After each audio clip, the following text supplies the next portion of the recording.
नमस्कार साथियों, आपका स्वागत है हमारे YouTube channel Awadh edu hub में। मैं अवध किशोर आपका अभिनंदन करता हूं हमारे आज के क्लास में। आज का टॉपिक है ओमिशन ऑफ आर्टिकल, और ओमिशन का अर्थ होता है लुप्त होना। हम आर्टिकल कहाँ नहीं लगाएंगे उस चीज का हम आपको आज बताएंगे कि वो सब रूल्स कहाँ कहाँ आर्टिकल का प्रयोग करना है और कहाँ कहाँ आर्टिकल का प्रयोग करते हैं वो मैंने पहले बताया, और कहां कहां आर्टिकल का प्रयोग नहीं करेंगे आज मैं आपके सामने डिस्क्लोज कर रहा हूं। तो समय को ना गंवाते हुए आइए हम डायरेक्ट अपने टॉपिक पर आते हैं। तो पहला रूल्स है ओमिशन ऑफ आर्टिकल का। भाषा और विषय के नाम के पहले, भाषा और विषय के नाम के पहले आर्टिकल का प्रयोग नहीं करना है। फॉर एग्जाम्पल, जैसे कोई भाषा लिखते हैं हिंदी, तो हिंदी के आगे आपको द का प्रयोग नहीं करना है। इंग्लिश, उसके आगे द का प्रयोग नहीं करना है। कोई विषय फिजिक्स, केमिस्ट्री, बायोलॉजी, हिस्ट्री, जैसे आप हिस्ट्री लिखते हैं, केमिस्ट्री लिखते हैं, ज्योग्राफी लिखते हैं, उसके पहले आपको द का प्रयोग नहीं करना है क्योंकि वो विषय का नाम है। याद रखिए, पहला रूल्स है भाषा और विषय के नाम के पहले आर्टिकल नहीं लगता है। चलिए नेक्स्ट, दिन और महीना और ऋतु। दिन, महीना और ऋतु के नाम के पहले आपको आर्टिकल का प्रयोग नहीं करना है, यानी उसके आगे द नहीं लगाना है, उसके पहले द नहीं लगाना है। जैसे हम लिखते हैं संडे, संडे दिन का नाम है इसीलिए द संडे कभी नहीं होता है, सिर्फ लिखेंगे संडे। अब महीना का नाम हम लेते हैं, जैसे महीना का नाम है जनवरी, तो जनवरी के पहले द जनवरी आप नहीं लिखेंगे, सिर्फ आप लिखेंगे जनवरी। वो होता है मेरा ओमिशन ऑफ आर्टिकल रूल के तहत। आगे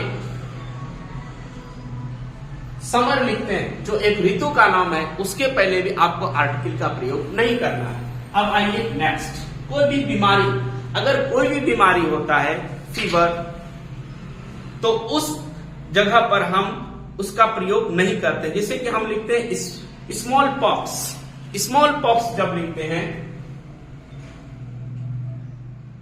तो ये एक बीमारी है, इसके पहले आप द का प्रयोग नहीं करेंगे। लेकिन कुछ रूल के तहत ऐसे बीमारी हैं जिसके पहले आपको द का प्रयोग करना है। वो सब जैसे कि प्लेग, उस बीमारी के पहले द का प्रयोग करते हैं। जैसे आप बोलते हैं कोलरा, तो आप कोलरा के पहले भी द का प्रयोग नहीं करेंगे। लेकिन प्लेग एक ऐसा बीमारी है जिसके पहले द का प्रयोग किया जाता है। नेक्स्ट पॉइंट्स है मेरा पर्व और त्योहार। कोई भी पर्व जैसे होली है, दीपावली है, ईद है, उसके पहले आप द का प्रयोग नहीं करेंगे। जैसे होली, इसके पहले द का प्रयोग नहीं करना है।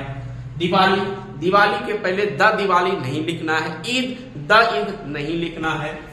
Next society, science, death, life, nature. अगर ये सब वर्ड कहीं आ रहा हो तो द सोसाइटी आप नहीं लिखेंगे, द नेचर नहीं लिखेंगे, द डेथ नहीं लिखेंगे, द लाइफ नहीं लिखेंगे। मैं आपको एक एग्जांपल के तौर पर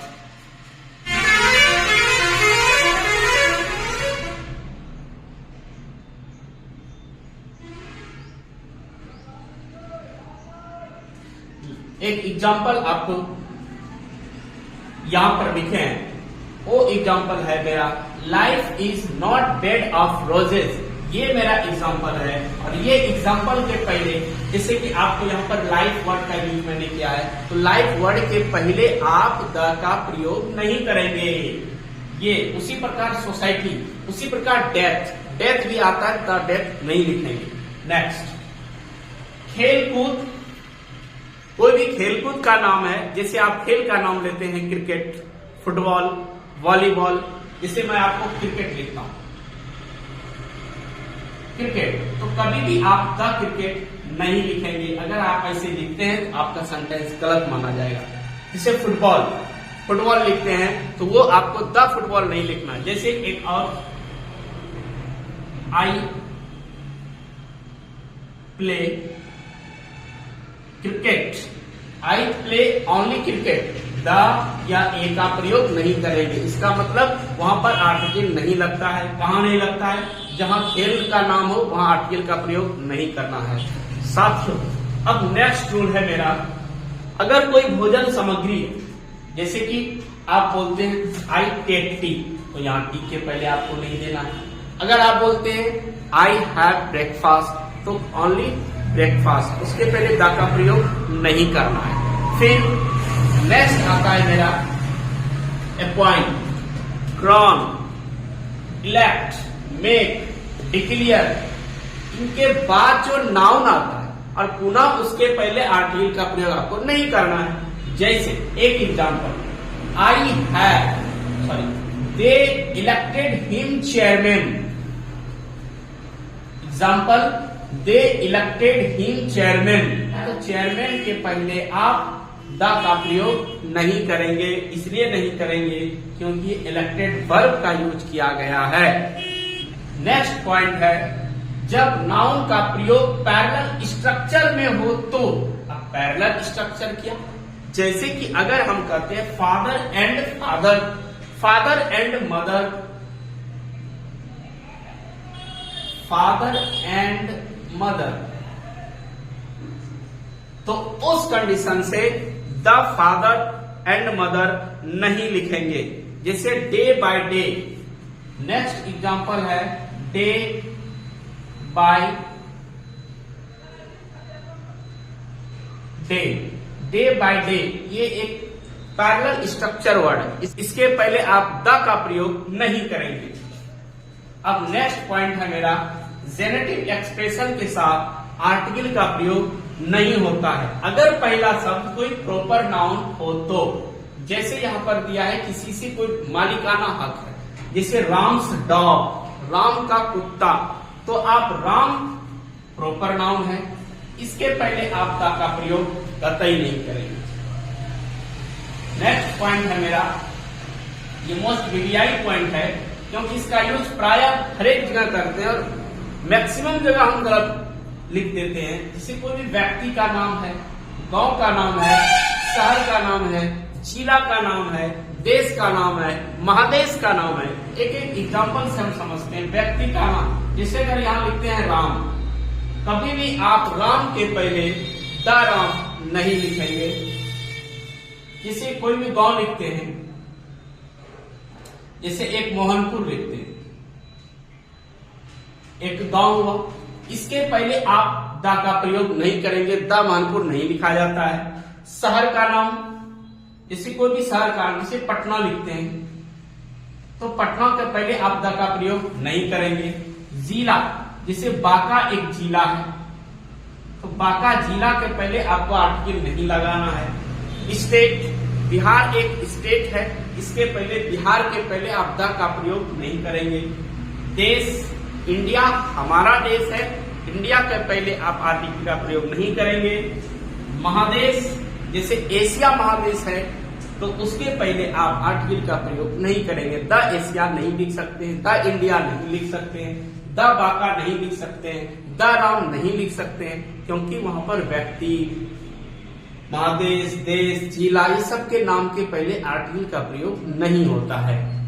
साथियों, अब मैं आपके सामने लास्ट पॉइंट को रख रहा हूं, जो है रिपीटेशन ऑफ आर्टिकल। तो रिपीटेशन ऑफ आर्टिकल क्या होता है, मैं इसके बाद इस पॉइंट के माध्यम से समझाना चाहता हूं कि ब्लैक एंड व्हाइट, यहां पर ए लगाया है और यहां ए नहीं लगाया है, तो उस कंडीशन में ए ब्लैक एंड व्हाइट डॉग, इसका मतलब ये हुआ कि कुत्ता एक ही है, एक ही कुत्ते के दो रंग हैं, इसीलिए यहां पर लगाया गया है ए ब्लैक एंड व्हाइट।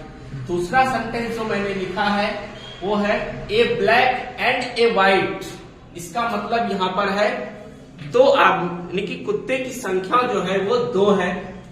ये कुत्ता एक काला कुत्ता है और एक व्हाइट कुत्ता है, तो उस कंडीशन में यहाँ पर जो आने वाला वर्ब होगा, यहाँ पर आर लगाएंगे और यहाँ पर इज का प्रयोग होगा।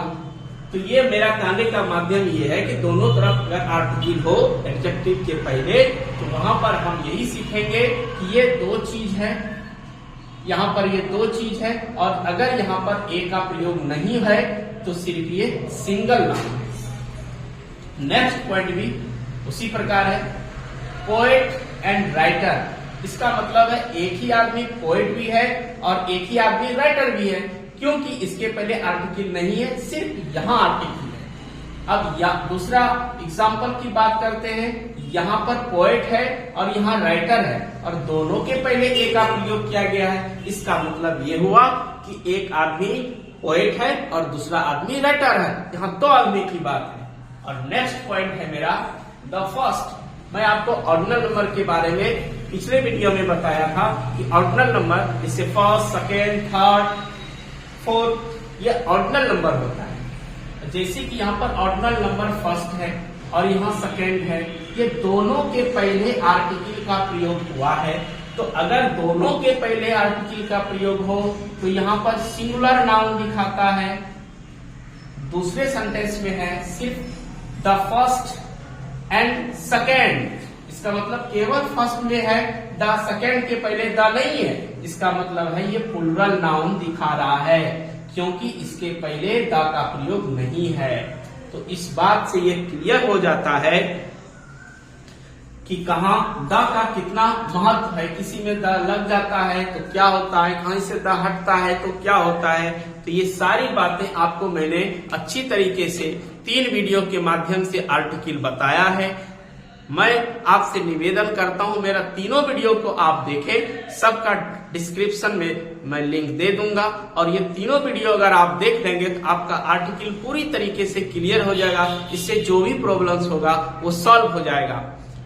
साथियों, मैं आपसे निवेदन करना चाहता हूं कि अगर मेरा वीडियो आपको अच्छा लगे, आपका ज्ञान का संवर्धन हुआ, तो आप मेरे वीडियो को लाइक करें और सब्सक्राइब करें और अपने दोस्तों के बीच ज्यादा से ज्यादा शेयर करें, ताकि मुझे आपसे मोटिवेट मिले और मैं अगले टॉपिक जो आपको पढ़ाने जा रहा हूं उससे और अच्छे से आपको पढ़ा सकूं। और मेरा नेक्स्ट टॉपिक होगा जो भर्व पर होगा, और आपको अच्छे से भर्व बताऊंगा, और फिर आगे भर्व के लिए आपको प्रॉब्लम होगा ही नहीं, वो खत्म, सारे सॉल्यूशन मैं आपके सामने रख दूंगा। आज के लिए इतना ही, धन्यवाद।